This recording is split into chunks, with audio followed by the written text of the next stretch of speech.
We were just talking about Canadian indebtedness prior to the break. I want to get Kevin O'Leary's take on what that might mean for individuals at home as well as Canada. Kevin O'Leary is joining us now. He's the chairman of O'Leary Financial Group. Good to see you, Kevin. Great to be here. Thank you. Let's talk about this. When Equifax puts out this report saying that Canadians owe $1.5 trillion, I mean, what do you make of that number? Is it a good number? Is it a bad number? What do you take away? As a percentage of GDP, it hasn't really changed that much for decades. That's the way I look at it. And it's primarily all mortgage debt. People, their largest asset is their home. Now, you got to think about it this way. The one twisted arm on it, which we should be concerned about, is this 17-year crawl to the lowest interest rates in our generation. And there's a whole Gen X, I'm looking at the people that work for me in my companies in their mid-20s, all buying condos. And I beg them to rent them.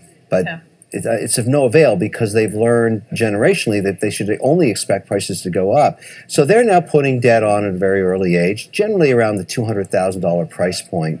And they're servicing it with the assumption that in 5 years that condo is going to be worth materially more than it is. I think that's a mistake.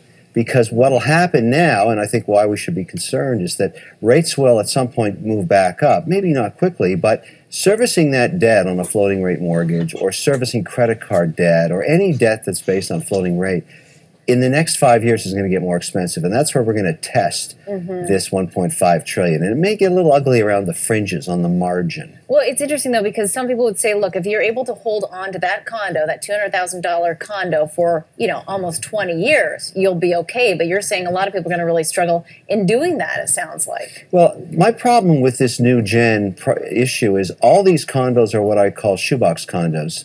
440 square feet, 2-bedroom or studio and a half, 2 tiny bathrooms, no parking, pure commodity, square box of cement. There is no value in it to me, anyways, as an investor, other than it's like every other shoebox condo. So why would you make an assumption that, to me, it's a depreciating asset? The building in 10 years is an old shoebox condo. Right. And so I think it's worth less. So why does nobody understand that? Why do these condos keep getting sold? And I'm looking at the signs because, I just moved back from the States a couple years ago, and I'm looking at them and they're saying they're 90% sold. Why are they still sold? Who's buying them? Because as I've learned with my own staff in many of these companies, at these, Gen X or millennium kids, whatever you want to call them, is they don't want to own a car.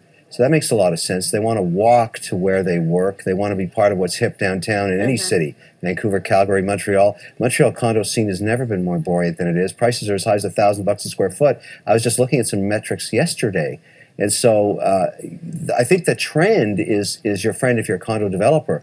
I question the value long term because to me, a condo is just a piece of cement that gets old and crusty. Right. The bathtub's old and crusty and the sink is old and crusty. So why don't you just rent it and get a new uncrusty condo in 5 years?